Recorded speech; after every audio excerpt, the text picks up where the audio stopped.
Halo guys, selamat datang kembali di Repluk Rupiah. Untuk hari Senin di minggu yang baru ini kita bakal bahas tentang Solana dan koinnya Sol. Kita bakal lihat yuk 5 alasan kenapa Solana dan Sol tuh dapat bersaing unggul. Oke, let's go.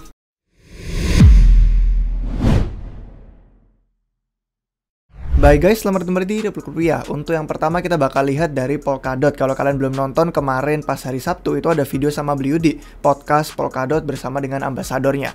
Nah, kita mau ngasih tahu aja untuk hari ini ada konferensi Polkadot Decoded 2023 itu untuk akhir bulan Juni ya, 28 sampai 29 Juni. Cuman kalau misalkan kalian ingin ikutan nonton atau nobar, kami ada ngadain nobarnya di Bali di gedung DNA. Jadi kalau kalian pengen tahu informasi lebih lanjut, kalian bisa cek link di deskripsi di bawah ini. Tapi yang pastinya kalian langsung ke website Polkadot nih. Dia itu konferensi terbesarnya Polkadot tiap tahun ya ekosistemnya. Dan ini yang tahun 2023 ada di Copenhagen, Denmark. Kalian langsung register di websitenya. Nanti kalau kalian register di sini kalian bakal dapat NFT, kalian bakal dapat konfirmasi secara email juga bahwa kalian akan ikut secara online. Terus nanti kita bakal nobar bareng di sini di Bali, dan kalau misalkan kalian ikutan di gedung DNA itu nanti bakal ada makanan, bakal ada souvenir. Pokoknya ada bakal keseruan lah di sana. Jadi tunggu apa lagi guys, langsung daftar terus cek deskripsi biar kalian bisa ikutan juga nobar di Bali untuk Polkadot Decoded 2023. Oke, sekarang kita masuk ke topik yuk. Untuk yang pertama, kalau kita ngelihat dari Solana ya, kenapa kita bahas Solana lagi? Sebenarnya ada beberapa video sebelumnya yang sudah memberikan sedikit informasi. Kalau kalian cek langsung di channel YouTube Repluk Rupiah, itu ada banyak sekali video yang udah kami bikin tentang Solana sebelumnya. Kayak misalkan 1 bulan lalu nih ada, apakah Solana telah bangkit dari kematiannya? Terus ada beberapa video di akhir tahun pas kemarin FTX collapse. Saya ingat itu thumbnailnya dibikin pakai Lion King kalau nggak salah, karena kan ada adegan di mana dia itu membunuh. Dan kalau diomongin soal FTX sebagai investor terbesarnya, kita udah pasti tahu banyak orang jadi merasa ragu, gimana tuh investor terbesarnya udah hilang, udah collapse. Nah ini FTX hancur, apa kabar Solana token Sol? Jadi kalau kalian nonton video sebelumnya, sebenarnya paling gampang tinggal pakai keyword di sini sih. Kalian ketik Solana, itu ada banyak banget update yang menarik. Kayak kemarin sempat ada meme coin Bong yang sekarang entah kemana kabarnya juga. Yang namanya meme coin juga nggak perlu dipegang jangka panjang ya guys. Nah, kita bakal lihat 5 alasan khusus ya, untuk 5 alasan dapat bersaing unggul. Karena Solana itu bisa dibilang kayak aset yang paling kontras lah di pasar kripto itu. Bisa dibilang antara kalian tuh kayak suka banget sama Solana atau benci banget. Jadi antara dua itulah bener-bener kontras. Nah kalau kita ngelihat ya, kemarin itu pas Solana, kita buka CoinGecko aja deh. Sekarang itu kan harganya ada di $15. Dan kemarin itu pas Solana mengalami FTX collapse, kita lihat ya dari yang pas akhir tahun 2021, pas ATH-nya Bitcoin juga sudah memuncak gitu kan di September, di November dia ikut juga ATH, tapi terus mulai downtrend sampai kita mengalami bear market. Terus tahun 2022 banyak banget entitas yang hancur, Three Arrows Capital, Terra Luna dan kawan-kawan. Jadi ngikut kebrutalan 2022 turun juga. Cuman yang paling jelas kelihatan palungnya itu kalau misalkan kalian ini di maksimal ya. Ini kelihatan jelas banget ini. Ada palung yang luar biasa dalam pas dia koreksi sampai ke sempat nyentuh ke $9 itu pas FTX collapse, karena bener-bener sentimennya parah banget, buruk banget, negatif. Cuman sejak itu kalau kita lihat kenaikannya ya dari 2022 itu sampai sekarang itu sebenarnya pas awal tahun sampai nyentuh di atas $20-an. Jadi naik lebih dari 120%. Kemudian dia rada sideways, volatil, kadang koreksi ke bawah, kadang naik lagi, tanpa ada arah tujuan yang jelas dia mau kemana. Cuman dengan koreksi pasar yang terjadi belakangan, dia sampai sempat turun di bawah $15. Nah ada beberapa orang yang berargumen bahwa ini merupakan deal yang bagus banget di harga sekarang. Apalagi kalau misalkan ada yang membuat pasar tuh lebih dibanting lagi lah. Anggap misalkan kayak Bitcoin gitu kan, kalau dia turun kan pasti ikut turun coin Sol atau altcoins lain. Nah itu misalkan mengunjungi titik yang mirip-mirip lagi kayak di bawah $10, itu bisa dianggap kayak diskon yang besar banget. Nah kalau kita lihat dari peringkat juga, sebenarnya dia yang tadinya kuat di top 10 sekarang pun udah keluar, sekarang di peringkat 11. Jadi untuk beberapa orang yang tertarik melihat altcoin, Sol itu jadi salah satu alasannya. Nah, kalau misalkan kita mau bahas 5 alasan ya kenapa bisa bersaing unggul Solana, kami cuma mau ngasih disclaimer aja bahwa kita itu bukan penasihat keuangan, kita nggak di sini untuk ngasih saran untuk beli aset tertentu. Jadi kalian harus tentuin sendiri, riset sendiri, dan keputusan apapun yang berkaitan sama uang dan modal kalian itu tanggung jawab pribadi. Jadi jangan sampai kalian bergantung sama informasi yang kami bagikan hari ini.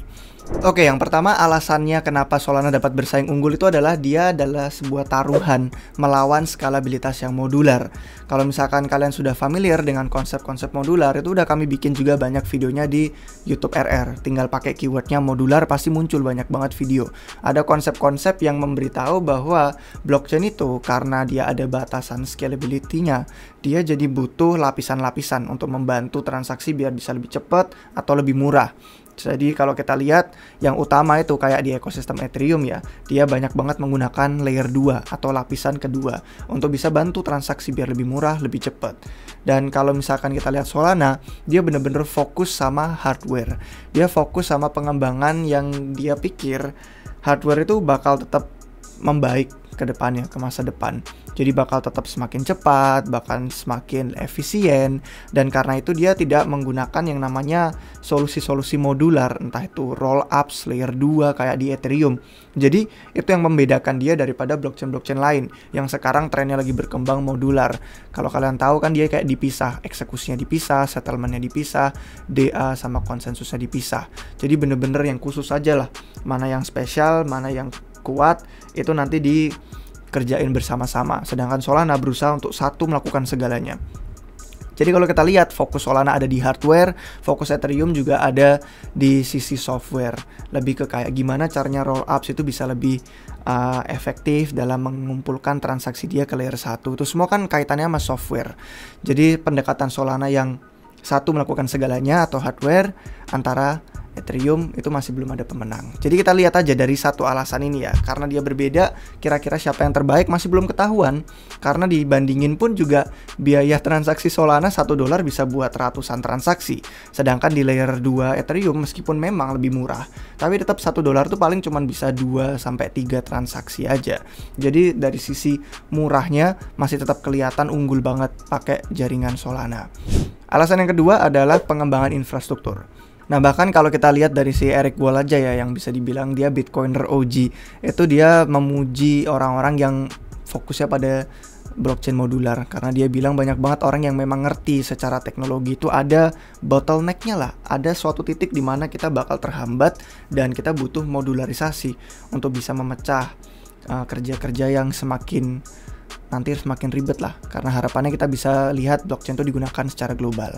Nah sekarang alasan yang kedua adalah pengembangan infrastruktur. Ini sudah dibahas di video sebelumnya juga, jadi kita nggak bakal mendalami ini, tapi intinya Jump Capital atau VC sih pokoknya, VC, dan dia juga entitas yang mengembangkan software di komunitas kripto, itu ikut kontribusi ya. Ini kan websitenya secara umum, tapi kalau kita lihat Firedancer itu membantu untuk nambah klien software Solana. Jadi ini salah satu alasan biar blockchainnya tuh bisa lebih kuat, lebih di-maintain, dan lebih tahan lah dibandingin Solana yang sebelumnya. Kita sering lihat dia banyak downtime atau banyak padamnya. Dan ini merupakan tim yang ada di luar dari tim inti Solana. Jadi bullish kalau kita lihat ya, ada tim yang peduli dengan ekosistem Solana sampai membangun infrastruktur inti. Kemudian yang berikutnya adalah pengembangan NFT. Kalau misalkan kalian tahu ya, si Solana itu kan masih relevan banyaknya itu pengembangan NFT di ekosistem sana, dibandingin sama Ethereum yang lebih besar ekosistem DeFi-nya. Meskipun NFT juga rame, tapi di Solana itu dengan fokusnya pada NFT, dia kemarin ada update yang luar biasa menarik karena bisa ngekompres state dari pencetakan NFT jadi luar biasa murah banget. Mencetak 1 juta NFT berbeda di Solana itu cuman sekitar $110. Kalau kalian mau lihat perbandingannya ya, ini ada tabel di sini. Pokoknya kalau kalian bandingin ya sama blockchain-blockchain yang lain, ini Solana yang sekarang, ini Solana dengan update compressionnya, terus ini Ethereum, terus ini Polygon, itu sampai ada yang ribuan, ratusan dolar untuk bisa dia tuh minting NFT, bahkan sampai jutaan dolar itu udah nggak bingung, udah nggak kaget. Sedangkan di Solana luar biasa murah banget perbandingannya. Gila ya, itu untuk pengembangan NFT. Jadi ekosistem NFT di Solana itu makin dimudahkan dengan adanya fitur-fitur seperti ini. Kemudian yang berikutnya adalah analitik dari Solana ya. Kalau kita lihat dari TPS atau transaksi per detiknya, seperti yang selalu gitu kan diunggulin dari Solana yang tercepat gitu kan. Nah, kita bisa lihat memang TPS-nya itu tetap ada di kisaran 4.500-an.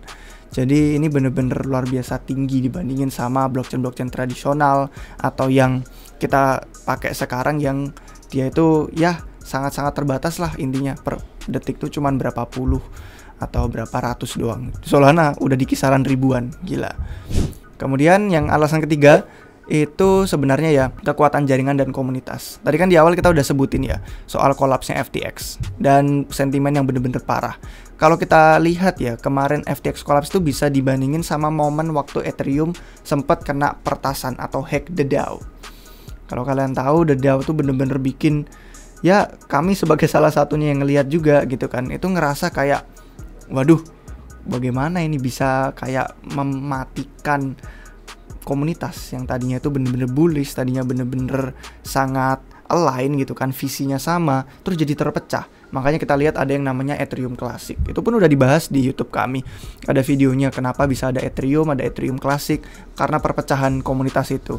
Dan kalau kita dilihat dari Solana ya, kemarin bahkan di hackathonnya yang Solana Breakpoint, itu gila. Orang-orang yang datang partisipannya guys sampai 10.000 orang. Dan proyek yang benar-benar dibangun di hackathon itu sampai final jadi proyeknya itu ada 813. Jadi kayak seolah-olah sentimen buruk dan negatif yang terjadi pas FTX collapse itu tidak memengaruhi komunitas dan developer yang pada tetap pengen ya udahlah, saya pengen tetap stay dan loyal di ekosistem Solana. Saya pengen tetap bangun proyek di atas ekosistem Solana. Jadi itu merupakan hal yang luar biasa positif karena komunitasnya tetap bertahan di sana dan ya mereka ada komitmen sih memang Solana untuk memperkuat jaringannya biar nggak banyak downtime atau pemadaman bergilir, istilahnya yang biasa orang sebutin. Kalau misalkan kita lihat Solana juga punya ekosistem pengembang atau developer yang luar biasa kuat. Kalau dibandingin itu sama developer-developer yang ada di jaringan lain, dia sebenarnya yang terbesar keempat. Jadi dari Ethereum, Polkadot, Cosmos, Solana itu yang terbesar keempat. Jadi kalian bisa lihat trennya, aktivitinya gitu kan, untuk dari sisi bulanan dan lain-lain. Itu terus kemudian tinggal scroll ke bawah, ini ada di developer report, masih beta sih, tapi Electric Capital tuh sering banget ngasih laporan-laporan tentang pengembangan di ekosistem blockchain. Dan ya itu, dia ada di top 4. Di bawahnya Polkadot, Cosmos yang multi-chain, dan Ethereum yang udah jelas nggak perlu ditanyain lagi. Jadi dari sisi komunitas, dari sisi developer itu bagus, positif, banyak yang masih loyal dan sedang membangun di sana. Nah ini nyambung nih sama alasan yang keempat. Alasan keempat adalah peningkatan adopsi dan pembangunan proyek. Jadi kalau kalian kemarin udah nonton video kami sebelumnya pasti udah dengar Helium itu jaringannya pindah ke Solana. Jadi dari yang tadinya dia punya network sendiri sampai lebih memilih menjalankan operasi proyek mereka di atas Solana. Jadi ini bisa membawa IoT global atau Internet of Things, itu internet segala hal. Jadi yang kayak ngubungin remote kalian, smartphone, smart device, atau di rumah ada speaker, ada lampu, smart, dan lain-lain. Itu semua termasuk internet segala hal. Terus sama seluler juga, kalau nggak salah ada proyek 5G juga sih yang dikerjain sama Helium. Itu memilih untuk dibangun di atas Solana. Kemudian yang kemarin kita bahas ada tren hubungannya sama Metaverse ya. Sama pas kemarin Apple meluncurkan Vision Pro, itu ada token Render Network. Dan bahkan Render Network pun sudah memilih untuk pindah ke Solana. Oke. Jadi pengembangan-pengembangan infrastruktur yang desentral, entah itu 5G, entah itu IoT, entah itu untuk rendering kayak Render Network nih, itu banyak yang memilih untuk pindah ke Solana. Jadi ada Helium, terus yang kemarin sebelumnya ada yang nggak kami sebutin juga, tapi disebutin nih sama Lightspeed Mart developer Helios, bahwa ada Hive Mapper juga, ada Teleport, ada Shadow Drive. Jadi banyak banget infrastruktur desentral yang masuk proyeknya itu ke Solana. Terus kalau misalkan kita ngelihat yang memang native ada dibangun di dalam Solananya langsung, itu ada NFT Madlets nih.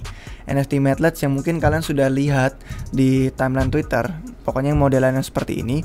Itu merupakan NFT yang konsepnya itu bener-bener novel lah. Novel itu apa sih? Baru, inovatif. Namanya konsep X NFT. Kita mungkin bisa bahas lebih lanjut. Kalau misalkan kalian tertarik, silahkan komentar di bawah, bikinin video khusus lah tentang X NFT.